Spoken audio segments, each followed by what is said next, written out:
Welcome to the very first episode of Let's Unravel. Hi, I'm Christina Esther, and Let's Unravel is more than a podcast show. It's actually been the mantra of my early 20s. And instead of saying, hi, I'm your host or I'm your guide, I want Let's Unravel to feel like this open conversation. There's open communication between me and you. And really what the heart of this show is unraveling your 20s. I'm currently 28, and I don't have it all figured out. In fact, I'm constantly unraveling things as I go. And the beautiful thing about unraveling is it's this ongoing journey. So just when you think you really understand what's going on, shockingly, I find out I don't actually know what's going on.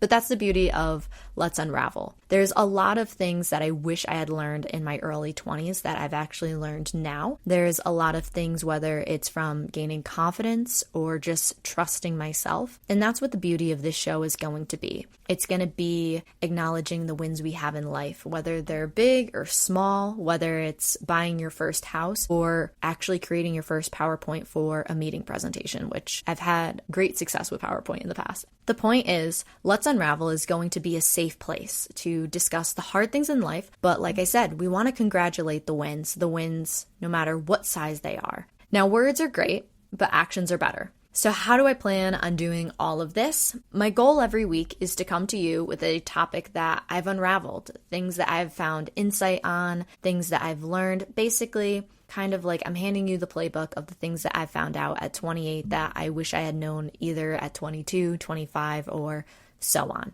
And like I said, the beauty of unraveling things is it's an ongoing process and it works both ways. So whenever we are talking about topics and there's revelations to be had, the beauty is we can always come back to them and find more perspective in them as well. And so for our very first episode, something that I really want to address is actually quite a bold statement. And it's something I've been telling a lot of my family and friends, and they've found this to be a jarring statement. And actually, this isn't my statement. This is actually someone that I heard online. So no further delay. The statement is, your 20s suck. The person that actually said this, she's a female entrepreneur. Her name is Cody Sanchez. So I had heard her first say this, I think about less than a year ago. And I remember I was listening to a podcast and out of nowhere, she just goes, your 20s suck. And the way she said it with such certainty, as if it was so matter of fact, she, without a doubt, she's just like, your 20s suck. That's it. And so as soon as she says that, she elaborates. She goes into saying yes, you might be in your physical prime of your life. Yes, you might be super energetic. And she lists all these positives of being in your 20s, which are true. So in a way, it's physically and maybe, and I don't know. But the point is, yes, you might be in the prime or look the prime of your life. But the thing is, you're not in the prime of your life for career. In fact, a lot of times what happens is you have the jobs that you don't want to have in your early 20s because your 20s are actually just the foundation. And the thing is, we want results in our 20s that you actually don't get till your 30s, 40s, 50s, and so on. And especially when it's you want a particular job title and when you work for these big corporate companies and there's all these tiers and there's all these people, and a lot of times it's you have to wait in line before you have those opportunities. So it's almost like wanting to have those results in your 20s, but you actually don't get them till your 30s. And then all of a sudden you chase those goals only to find maybe it's not exactly what you thought. Now, I've been fortunate enough that I've worked in a variety of industries and my job resume is quite long, but I've gotten to have a lot of different experiences and I've gotten to work with a lot of different people. And what's been really unique is my previous job that I had the flashy title and I had the flashy salary and it was great, and experiencing it for the first time, it was exciting. There was nothing like it and nothing I'd experienced like it before. But the thing is, when you have the flashy titles and you have the flashy salary and all those different things, your perspective on them start to change. So where you were working for those things and you wanted those goals and you wanted those milestones, and all of a sudden you start to realize and you start to look for something deeper.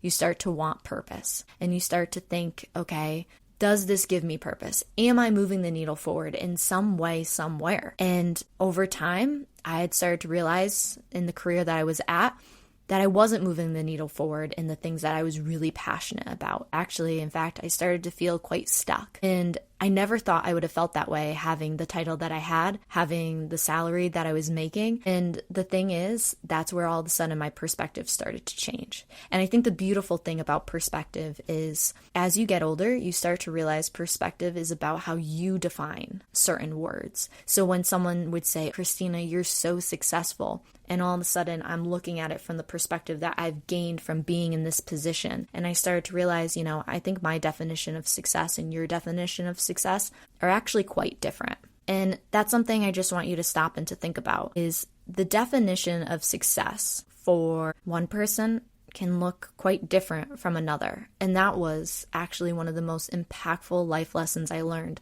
And I had learned in my early-ish 20s, almost 25, is I had realized every person has their own dictionary of words, basically meaning they have their own definitions for what these words mean. And so when you try to play by someone else's definition of what these words mean, a lot of times you end up feeling a little lost. And that was something I had started to realize. When you start to play by someone else's dictionary of words and you start to play by what the world defines as success, sometimes you reach it and sometimes you don't. And sometimes you reach that success and you realize it wasn't the idea of what you thought success was. And so the beautiful thing about Let's Unravel is I've started to pull away these layers and I've started to see things for what they are. And to me, success looks like having purpose, having meaning, caring about what you're doing. And a lot of times success is also looking at the people that are around you.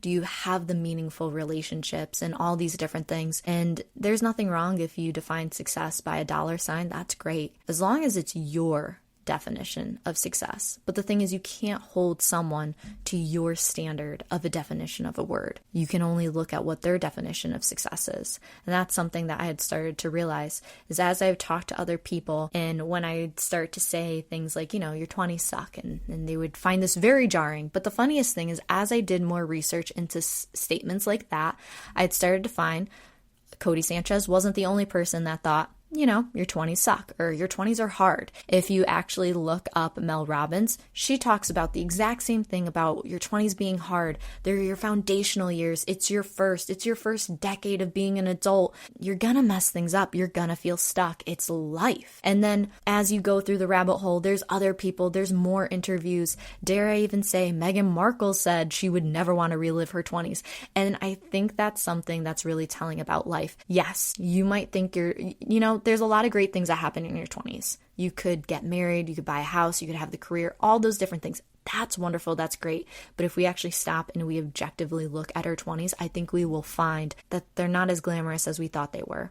And that's okay. Because I think once you can acknowledge that something is going to be hard and it's not going to look or measure up to the expectations that we thought they were going to have, it gives us a lot of room for growth. It gives us the ability to dream big, shoot for the stars, and to go after those things. Your 20s actually get to be this opportunity where if you want to become a builder and you want to build something for yourself, they're great foundational years. You can take risks in your 20s that you can't take in other decades of your life. Because a lot of times in your 20s, it's either just yourself or maybe it's just you and a partner. Whereas by the time you get to your 30s, you have a partner, you have children, you have a house, you have all these responsibilities. And so the thing is, with this time in your life, it's really that thing, that silly phrase of the world is your oyster. And I think the thing is, we get stuck on other people's definition of what success looks like, and we try to chase those things. And by the time you realize money, it's funny. There's a funny trend, or not a funny, but a very realistic trend on TikTok about how trading in money, or trading in having money to have my Tuesdays look like this, and it's being in another country and different things like that. Don't get me wrong. You need to work. You need to be able to financially take care of yourself and all of those things, financial security, being able to have a life that you want and that you're proud of, and taking accountability for yourself. are very real things, and those very much need to happen. But I think it's also valuing what success and meaning and purpose looks like in your life is too. And that's something we'll dive deeper into other episodes as well. But the beautiful thing is, as you start to feel stuck in your 20s and you're wondering and you get onto that horrible wheel of comparison where this person's traveling all the time, this person has the career, this person got married, this person bought a house. I mean, I get it. I've seen it all. And the thing is, there's nothing I love more than when I saw for the first time on somewhere, whether it was like Twitter or X, and they were talking about Friends. And they said, do you know in season 1, a majority of the cast is 25. The baseline is 25. And I'm like, okay. And they're like, you're only in your first season of your 20s, like, or not your first season, but you're only in the first season of Friends at 25. So when you're someone like me, I'm 28, I'm only in season 3 of Friends. There's so many other good seasons. There's so many other great opportunities. So if you're starting to feel like you're behind, you haven't arrived, you haven't achieved, and all these different things, one, I just want to reassure you, you have time. But another thing I also really want to reassure you is if you can stop and gain some perspective for where you want to go, it's kind of like a GPS. You can't arrive somewhere if you don't know where you want to go. And so you have to stop, look up an address, or research where you're heading.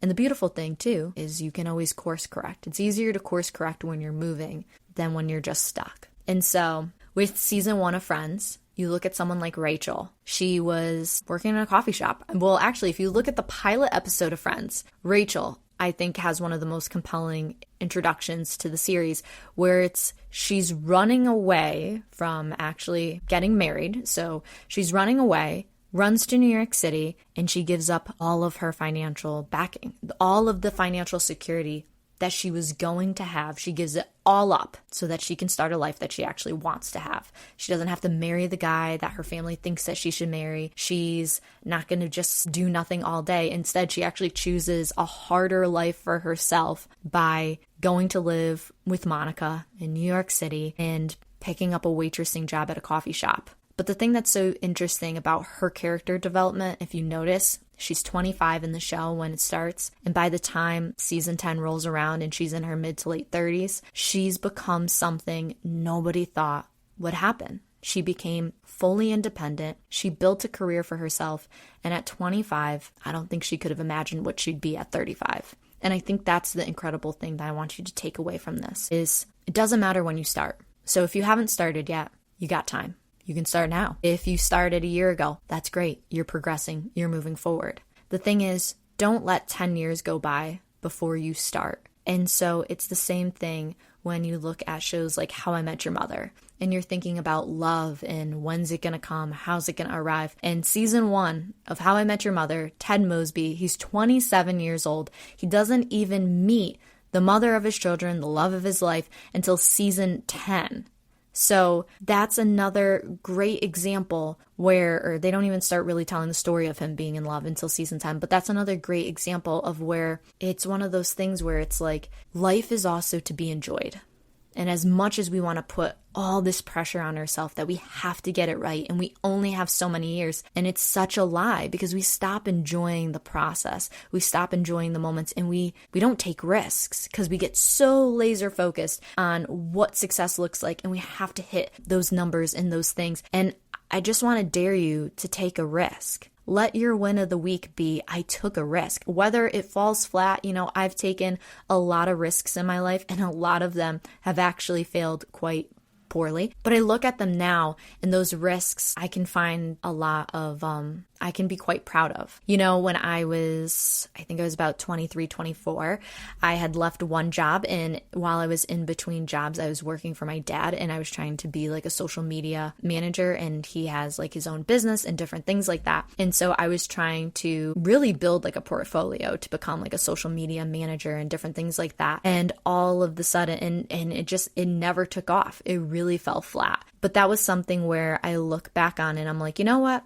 I'm really proud of myself. I took that risk. I did those things. And the thing is, you might take a couple of risks and they might fall flat. I've taken some risks and they've fallen flat for me. And then there's been other times where it also comes down to an odds game too, where at some point in time when you take a risk, it is going to work out for you.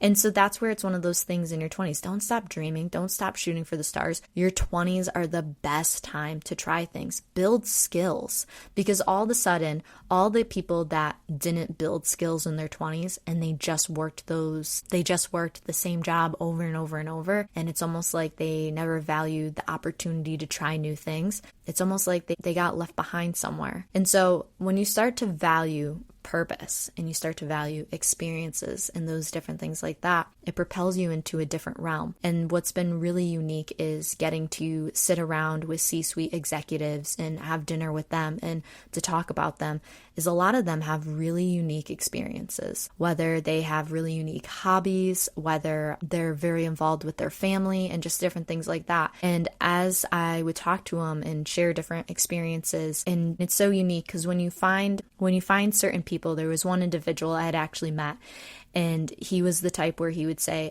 I haven't had enough adversity in my life. So he went out and created his own adversity. And that was something where I think it's really beneficial that when you find is if you want to have character and you want to build something that's never been built before and you want to achieve something that's never been achieved before, a lot of times you have to face adversity. And adversity is not that bad. It's not that bad. Don't get me wrong. Adversity is hard and it can be bad, but also adversity, it's like the saying, iron sharpens iron. You don't become sharp and you don't become great until you face some type of adversity. So with all of this being said, I actually have a quote that I pulled that I think is going to be really great. And I really want to start incorporating quotes into each and every one of these shows. And so this quote goes, messiness and uncertainty and confusion and mistakes are all part of making the most of your 20s. You don't need to have it figured out. You don't need to be there already. You're not behind. Nothing's gone wrong. In fact, everything has gone so wonderfully right. You are here. You are living. Sam Brown at Smart 20s. I read that quote and I thought it was really fantastic. I think it really sums up what your 20s are. There's messiness, there's uncertainty, there's confusion, there's mistakes. And what's really cool is when you get to a point in your life and you can look back on the messiness and you can look back at the uncertainty and the confusion. And there's something beautiful about, as you get older, finding grace for yourself. Where the first time I'd started working at a corporate company and different things like that, and going to meetings that were like offsites and different things like that, and you get nervous, and the first time you have presentations and you're showing up and you're thinking about things that you would never think about if once you've had more experience, and things like what am I wearing? How am I presented? Am I talking correctly? And the first time you experience those things, and it's so much uncertainty, so much unknown. And then the funny thing is, one day you stop thinking about those things and you just show up to the meetings and you don't think twice about really what are people thinking of you, because you've conquered the unknown. And so that's the beautiful thing about that particular quote, and even just looking at it and seeing it and just knowing that nothing's gone wrong. In fact, everything has gone so wonderfully right. So this is the thing. Your 20s, they suck. They might be hard. But the beautiful thing is, embrace it. Embrace the hard. Embrace that life might not go, or the expectations that you had might not be exactly what it is. But the thing is, if you can stop and embrace and actually kind of celebrate where you are right now, you're going to find a lot of good out of it. And the thing is, anytime I've ever focused on the good things in my life, things actually turned out a lot better. Whenever I got stuck in comparison, gosh, that was a losing game. And a lot of times, every time I got lost in comparison more than the last time, it's almost becomes like quicksand where you can't even get out. The more that you try and you wiggle your way out, and you can't. So try to hold on to the fact that it's like, yeah, your 20s might be rough, but it's almost like one of those things. It can only go up from here. So try whatever that thing is that you've wanted to try, but you've been too scared to do it. Go for it. Shoot for the moon. It's one of those things that, one of the things I've always told myself is, what's the worst thing that could happen? Worst thing that happens is I look crazy. Worst thing that happens is people don't like it. You know, it's one of those things. If you can embrace that some people are just going to think you're weird, then the world's your oyster. you know? So the win for this week, and this is another segment that I want to bring into the show, is acknowledging any kind of win that you've had, whether big or small or whatever the case may be. And so for the win of this week it's our very first episode. It's the beautiful starting chapter to a whole new adventure. And as we move into other episodes throughout the season, we'll hit more on things like firsts, whether it's your first job and so on and so forth. Other episodes are going to include getting deeper into the topic of having this idea of like a dictionary of words for yourself, how success looks one way versus someone else, just like dreams has a whole different meaning for other people versus your own, and just all those different things and how they correlate. So really looking forward to having more of these conversations with you, really looking forward to seeing how maybe you guys are stacking up with your wins of the day. So, and I just want to take another quick second to stop and say thank you. Thank you for listening. Thank you for watching, however you are consuming this podcast. The fact that you have taken time out of your day to put headphones on or turn your stereo up or however you consume this, I just want to say thank you. It has been a great privilege to get to talk to you. Looking forward to seeing you next week. So I'll see you soon. Bye.